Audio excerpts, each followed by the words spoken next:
to another edition of WFCF TV, the Florida Chamber Foundation's podcast. Today we have the pleasure of being with former Representative Carl Domino, who has returned to civilian life.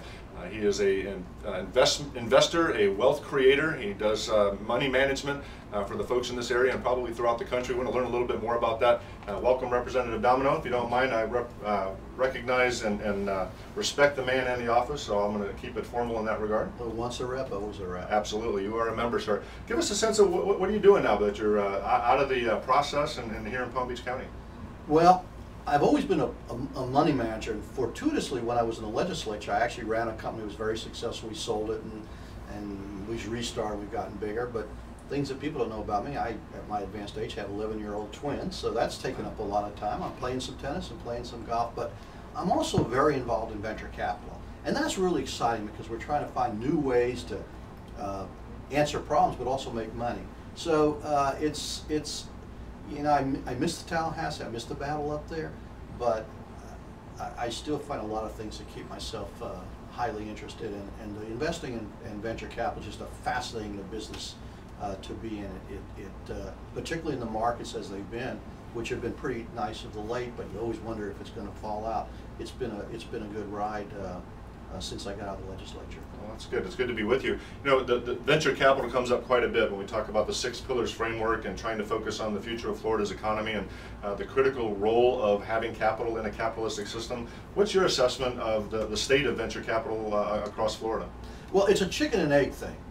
It's getting to be a better situation. But you need, money just doesn't flow somewhere and then the innovation flows. It's the other way around. The innovation flows, the money will chase it. When we got Scripps a few years ago, we started out a process of important venture capital. Now, Florida's got a lot of wealthy people who invest in venture capital, but the money's going out of state. It's going to start going more and more in-state as we develop these things. But it doesn't happen. We started Scripps, they've got 400, they're starting to do a few scientists. But what will happen is, there'll be a couple of ideas that need $8, $10, $15 million. A lot of the money will be raised locally. The guys in Boston, New York will hear about that. They'll set up a little office in Florida, the intellectual property lawyers. So it'll build on itself. And if we can continue to push forward in high technology and innovation, eventually we will have an important investment banking community. And then that feeds upon itself, because once scientists see that they can go to work at Max Planck or Scripps or something else, and you know, just go down the road and raise $5 million for their ideas, it'll build and build and build. It's not there yet. It will be there. It's going to take a while. But the one advantage we have in this process is we've got a very large number of very wealthy investors. I know many of them. I work with a firm in New York a little bit to raise money, and they love this market. So what we've got to get is these, and these investors don't care where the business is. Once we get successful projects going in the state of Florida, you'll find that the monies will flow, and the really smart investment managers, M&A people, intellectual property attorneys, patent attorneys, they'll start flowing down. It's not going to be my generation, it's probably going to be the next one. But I think it's a train that has left the station and it's going to be there.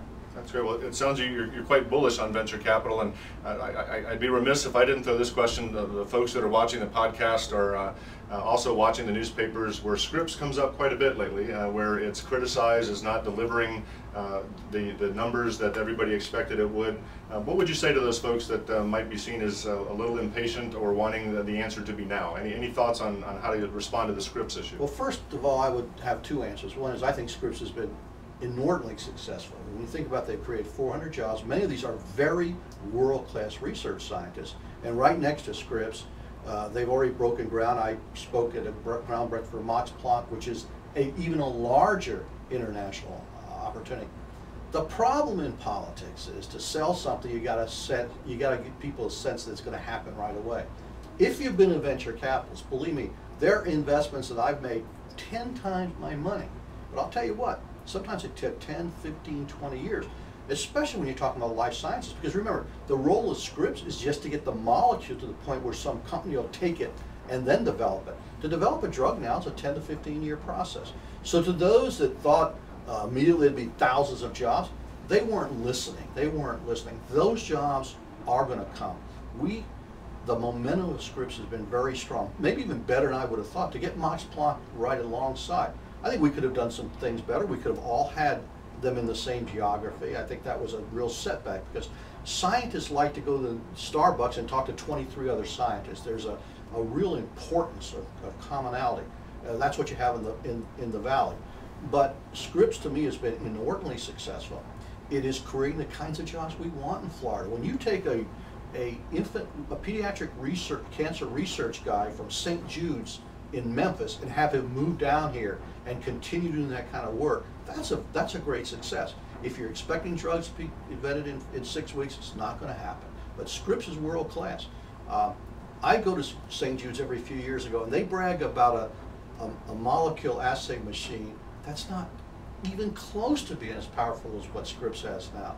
So I think I think Jeb Bush will be remembered both for his education, but for Scripps. Scripps is going to be, I grew up in Orlando, where I went to high school in Orlando. Scripps is going to be to Florida and Palm Beach County what Disney was to Orlando. I have absolute confidence in that. Fantastic. Well, we appreciate spending some time with former Representative Carl Domino, now in the venture capital world, and demonstrating today, as he did when he was in the legislature, that long-term vision and this eye to Florida's horizon rather than the short term. I want to thank you for spending time with us here at WFCF, and join us next time when we talk a little bit more about the 6 pillars process, the 6 pillars framework, and the future of Florida's economy.